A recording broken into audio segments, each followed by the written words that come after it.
오늘 말씀의 제목은 지구에서 살아남기입니다. 지구. 자, 말씀을 거창하게 제목을 정해보았습니다. 부제목은 하나님께 기억되기가 되겠습니다. 하나님께 기억되기. 온 세상에 바이러스로 실험하고 있으니 1년 7개월, 8개월째 지금 접어들고 있습니다. 요즘처럼 생명의 존엄성과 죽음에 대해 생각해 본 적이 많지는 않습니다. 예전에 서점에서 히트를 친 책 제목을 찾아보니까 땡땡에서 살아남기가 많았어요. 무인도에서 살아남기, 오지에서 살아남기, 산속에서 살아남기, 뭐 이런 거예요. 남극에서 살아남기, 북극에서 살아남기, 이런 제목들이 있어서 살아남아야 할 이유가 있다라는 거죠. 어쨌든 인간은 살아남아야 할 가치가 있어요. 우리를 만드신 하나님께 영광을 돌려 드리기 위해서 살아남아야 한다는 것이죠. 어찌 생겨났던 바이러스란 놈도 최악의 발악을 하면서 변이에 변이를 거듭하고 있습니다. 참 생명력은 대단한 것 같아요. 모든 이 땅에 태어난 존재는 살려고 발버둥 쳐야 사라지는지도 모르겠습니다. 이렇다면 우리 사람도, 특히 신자인 우리들도 살아남아야 될 줄로 압니다. 주님의 재림 때는 반드시 옵니다. 그때까지 우리는 살아남아야 합니다. 마지막 순간에도 그러면 어떻게 우리가 이 땅에서, 지구에서 각종 위험과 환경과 자신과의 싸움에서 잘 살아남았다고 평가될까를 생각해 보아야겠습니다. 살아도 어떻게 사느냐, 이게 중요하죠. 또 어떻게 살았느냐가 중요한 것입니다. 오직 한 가지만 기억하세요. 세상이라는 물질, 즉 보이는 세계는 모두 다 사라진다는 겁니다. 나중에 주님 재림 때 사라집니다. 그렇지만 주님은 영존하십니다. 시편 102편 26절, 천지는 없어지더라도 주는 영존하시겠고 라고 했습니다. 주의 말씀은 결코 사라지지 않는다는 것이 되겠습니다. 주님은 본문을 통해 자신을 따르는 자만이 살게 될 것이라고 말씀해 주셨어요. 지구에서 그때 살아남는다는 얘기입니다. 좀 더 자세히 살펴봅니다. 자신을 따르는 자, 어떻게 따르느냐? 자기를 부인하고 따르라고 합니다. 첫째, 자기를 부인하고. 이게 소극적인 거예요. 소극적 태도. 생각의 영역을 부인해야 되겠죠.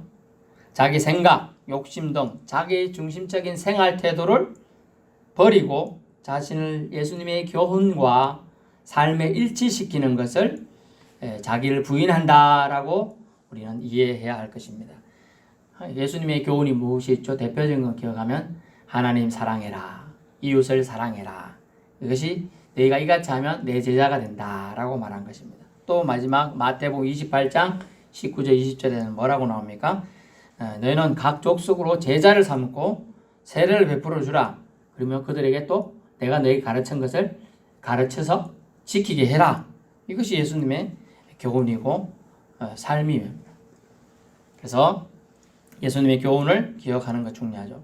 자기를 부인하는 것, 이것이 뭐냐? 소극적으로는 자기 생각, 욕심들을 내려놓는 것입니다. 자기 중심적인 생활 태도를 버리는 거예요. 어렵습니다.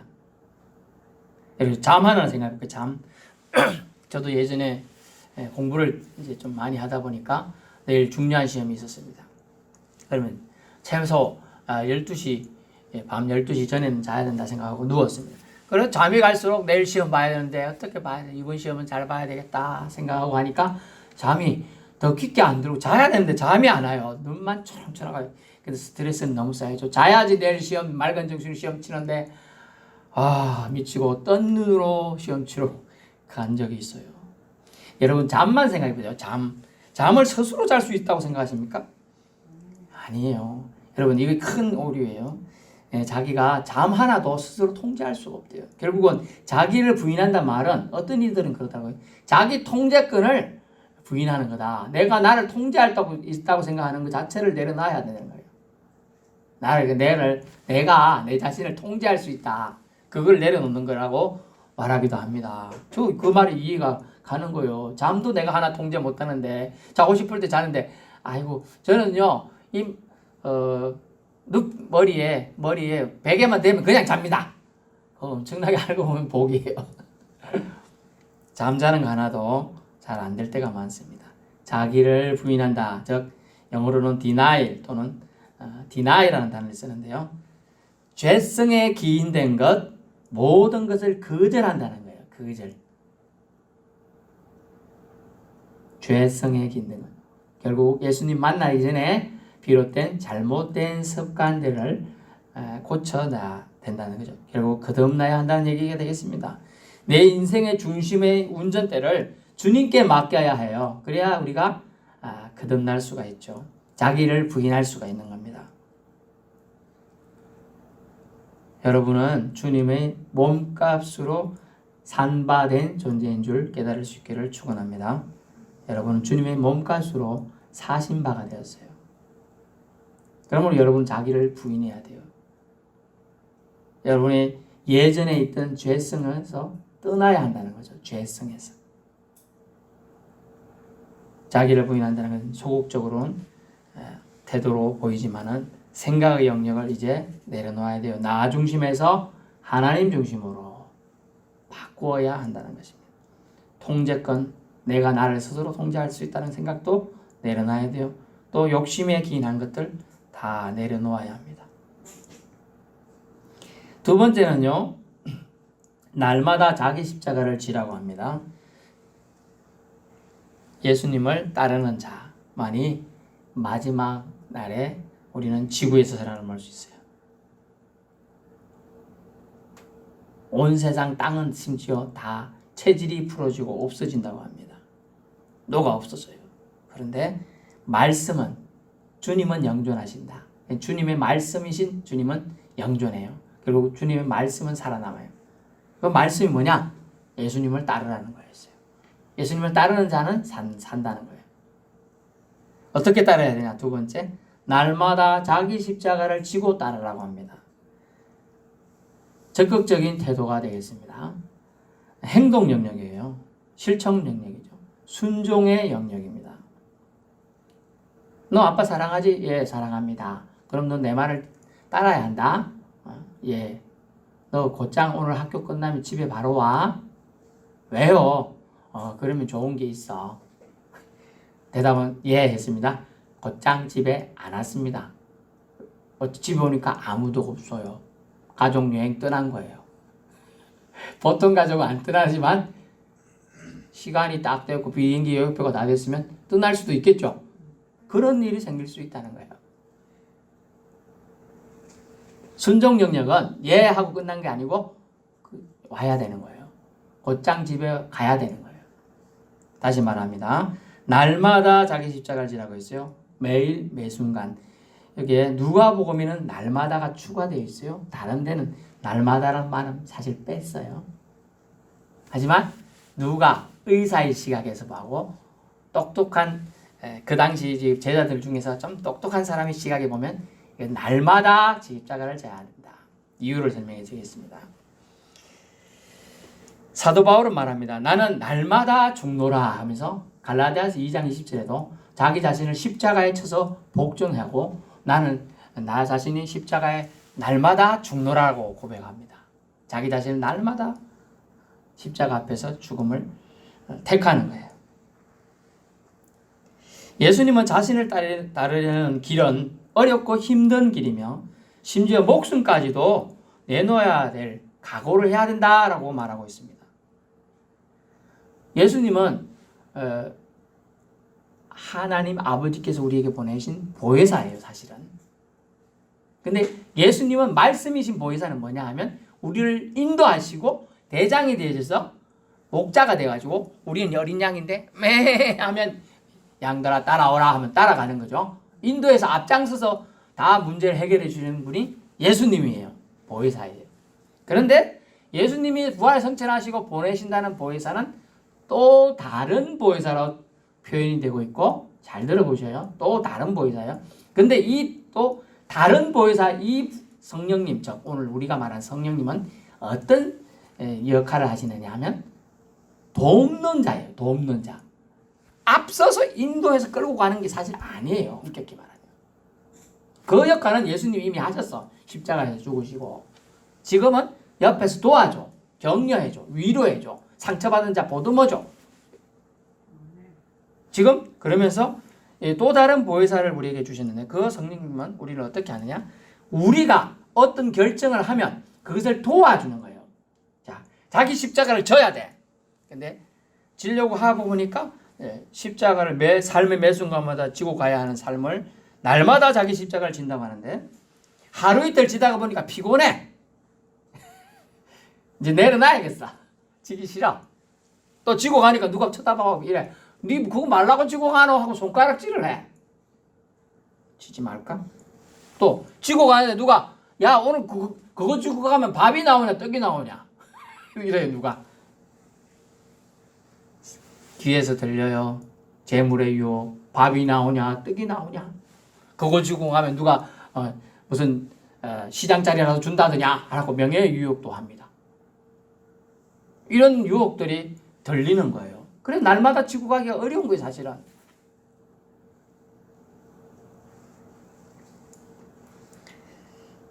피곤하거나 힘들면 포기하고 버릴 장난 같은 놀이가 아니에요. 십자가 지고 가는 건.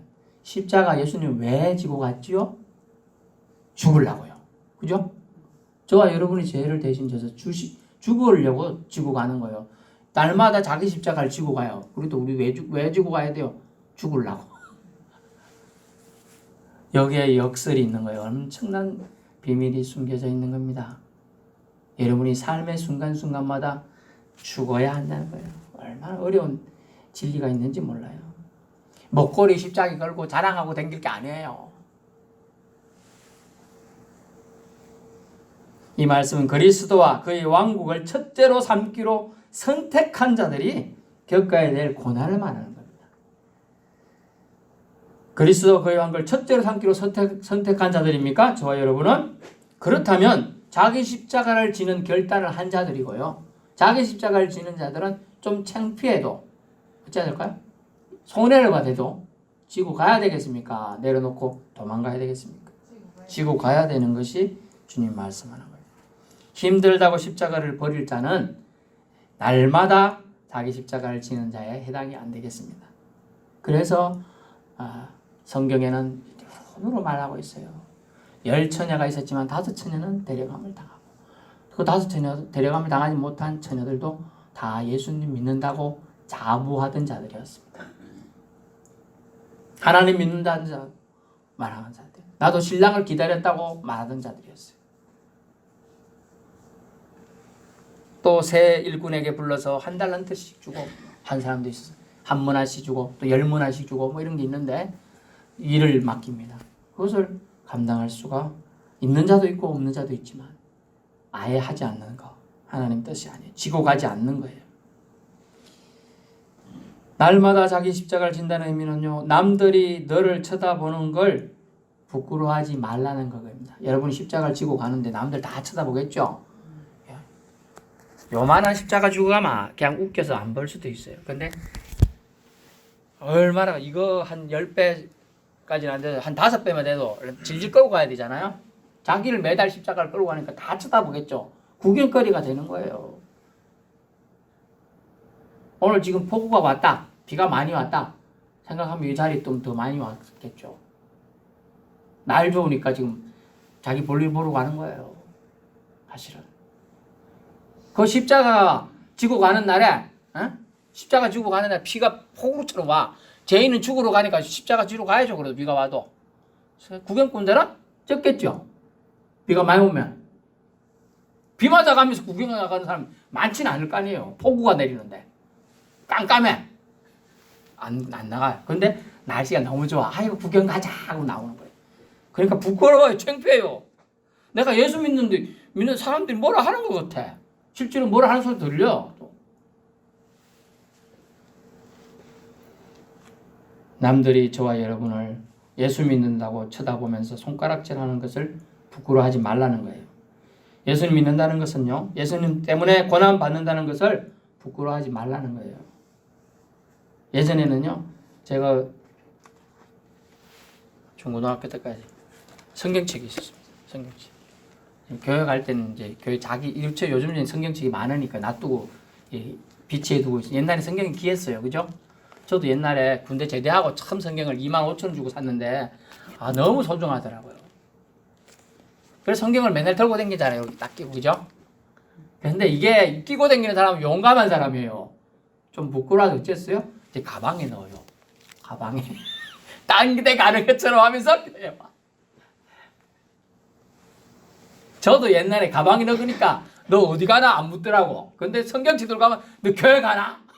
너 아버지한테 일러준다. 부끄러워할 때가 있었다는 거죠. 하지만 지금은 어땠습니까? 여러분이 영원히 천국 가고 지옥 가는데 지금 복음을 부끄러워야 되겠습니까? 십자가를 지는 거에 대해서 우리는 진실되게 한번 생각해 보아야 돼. 네가 예수님 믿는다고 하는 거 떳떳하게 밝힐 정도의 진실한 사람이냐, 그 얘기가 되겠습니다.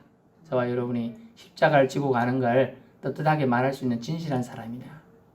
제가 예전에 직장생활 했는데 37까지인가 37살 때까지가 했던 것 같아요. 회식할 때마다 제가 이제 술을 잘 안 먹었는데 안 먹다 보니까 왜 자꾸 친 땡땡을 안 드십니까? 제가 사실은 예수님 믿어서 안 먹습니다. 이랬더니 그래요? 내가 3년 동안 다니면서 한 번도 그런 줄 몰랐네. 제가 진짜 부끄럽더라고요. 얼마나 밥 먹으면서 기도를 안 했던지 예수 믿는 걸 몰랐다는 거예요. 저보다 더 뒤늦게 들은 후임인데도 좀 창피스럽다. 그 다음부터 제가 그냥 좀 복상이라도 기도하고 그랬던 게 생각이 납니다. 그냥 조용히 시끄러워지니까 예수 믿는 하면 또 시끄럽거든. 또 괜히 괴롭히는 사람들이 있어요. 그래가지고 그랬는데 그렇다라는 거예요. 그래서 떳떳하게 예수 믿는 걸 밝힐 수 있을 정도의 진실한 사람, 믿을 만한 사람으로 다시 살아야 된다는 거죠. 예전에 예수 믿는다고 하면 참 가치가 높았습니다. 모든 마을에 시시비비가 생겼을 때 예수 믿는 사람한테 물어보자 하면 끝이 났어요. 그 사람 정확하게 그 결론을 내리겠어요. 거짓말 안 하니까. 지금은요, 예수 믿는 사람이 더 하다는 거예요. 더 못 믿겠다는 거예요. 이런 안타까운 일이 들렸어요. 그러면 우리 사람한테 들리면 하나님 귀에는 안 들립니까? 들려요. 하나님 마음도 아파요. 내가 저를 위해서 죽었는데 저는 나를 배신한다 생각하지 않을까요? 그래 생각하실 수 있어요. 그러나 예수님은 넓은 마음으로 우리를 품어주시지만 하나님 마음을, 예수님 마음을 아프게 해서는 안 될 줄로 압니다. 자기의 생명은 자신의 선택과 전혀 상관없는 문제가 아니에요. 분명히 말했습니다. 신명기 28장 읽어보세요. 상관이 있습니다. 여러분이 선택에 따라서 여러분의 생명과 복이 결정이 됩니다. 저와 여러분은 생명을 존중합니다. 특히 영생의 관심과 초점을 맞춰 살아가고자 결단과 선택을 한 분들입니다. 여러분의 생명은 또한 여러분 개인의 것만은 아니에요. 사랑하는 사람들의 것이기도 하죠. 저와 여러분에게 새 생명 주시고자 대신 죽으신 예수님의 것입니다. 정확하게 말하면 이 사랑이 믿어지시는 분은 지구에서 살아남아 주님 예비해 두신 천상세계로 들어가기 위해 믿음의 경주를 끝까지 해야 될 줄로 압니다. 딱 한 가지, 십자가 지고 가신 예수님을 바라보며 따라가야 되는 것이죠. 나 자신의 생각을 내려놓고 주님께서 나에게 맡기신 십자가를 매일매일 지고 가야 돼요. 사명이에요, 십자가. 누군가는 십자가가 자신의 남편이라고도 하고 아내라고도 합니다. 또 자식이 내 십자가다, 부모다, 이웃이라고도 합니다. 그렇게 생각될 수도 있겠습니다만은 정확하게 말하면 그런 부분은 십자가가 아니에요. 우리가 예수님께 받은 사랑의 무게와 비례하는 거예요, 사실은. 십자가는요.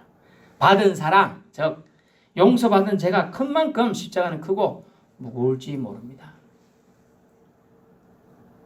용서받은 죄가 큰 사람일수록 더 하나님 앞에 섰을 때 더 부끄럽겠죠.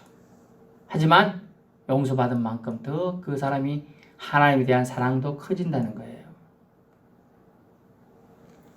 중요한 것은요,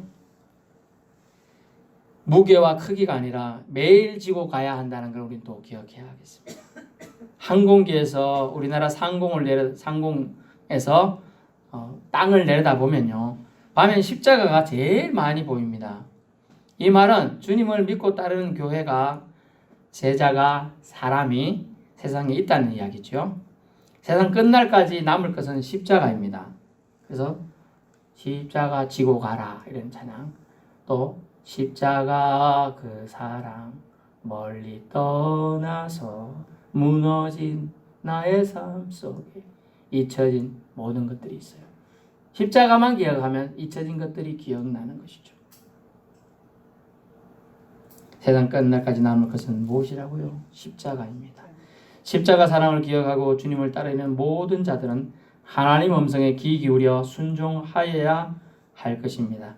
그것은 자신의 이전의 옛 습관, 나쁜 속성, 습관들, 주님 만나기 전 이기심과 자만심, 자기중심적 사고를 이제 그만 스탑, 중지하고 하나님 중심으로 생각하고 체질을 바꾸어야 하는 것이죠. 제가 예전에 아주 말라깽이였습니다. 그래갖고 뭐 힘이 뭐 하면 너무 조금만 움직이면 피곤해갖고 고통스럽고 뭐 좀 먹었다 하면 알레르기까지는 아니라도 뭐 힘들었어요. 그래가지고 체질 개선을 해야 한다고 그 한의사 약을 지으러 갔더니 그러더라고요. 그걸 뭘 잘못 먹었는지 훌떡을하는지 온데 뭐가 나고 애먹었어. 체질 개선해야 돼. 그 약을 먹었더니 체질 개선이 돼요. 밥맛이 돌아요. 입맛을 되새기면서 밥을 더 달라고 하는 거예요. 그때는 밥 먹기 싫어가지고 진짜 밥을 떠다먹이는 사람들 있잖아요. 이제 그런 식으로 되었는데 먹었어요. 체질이 개선되었어요. 그리고 이 아이는 체질이 약하니까 차가우니까 꿀을 먹여야 된다. 그래서 꿀을 또 엄청 꿀잼 인상을 또 엄청 먹었어요. 꿀이 어때요? 맛있죠? 달달하게 뭐 좋아요. 그러다가 하루에 한 번 먹어야 되는데 엄마 없을 때 막 몇 번 씹어 먹는 거죠. 맛있으니까. 체질을 개선하려고 하는 노력이 있어야 돼요. 그래서 오늘 본문에 이렇게 말합니다. 자기 십자를 지고 가야 돼요. 자기를 부인해야 돼요. 자기 옛날 나쁜 속성들에게서 떠나야 한다는 것이죠.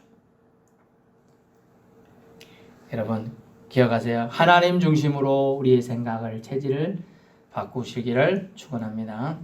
나는 나이가 아니에요. 내 생명도 사실 예수님이 사신 거, 예수님 거예요. 나에게 주어진 이 땅에서 주님의 제자로서 마땅히 걸어가야 할 길을 도망치지 말고 복음을 부끄러워하지 말고 꿋꿋하게 자신의 십자가를 지면서 따라오라는 것입니다. 이것만이 지구에서 살아남는 길이고 하나님께 예비하신 나라에 들어갈 길입니다. 영혼이 구원받는 길이에요. 정확하게 말하면 죄송스럽습니다. 예수 믿고 구원받았다 그러는데 구원의 완성은 여러분이 주님 앞에 가봐야 하는 거예요. 그래서 끝까지 뭐 해야 됩니까? 우리는 겸손해야 되는 것이죠. 하나님께서 예비하신 나라에 들어갈 길을 우리는 사모해야 합니다. 그 길은 주님은 십자가를 통해서 열어놓았습니다. 십자가의 길은 고난의 길이지만 하늘나라와 이 땅에서의 나라가 연결할 유일한 통로라고 주님은 말씀하고 있습니다. 여러분의 생각, 욕심 등을 이제 리뉴얼 해야 돼요. 엄격히 말하면 완전히 체인지하고 바꿔야 됩니다. 새 술은 어디다 담아야 돼요? 큰 부대에, 새 부대에 받아야 돼요. 여러분은 주님의 영으로 새롭게 완전히 교체돼야 됩니다. 그리고 여러분 복음을 부끄러워하지 않고 여러분이 담대하게 그것을 감내하면서 걸어가야 하는 것이죠.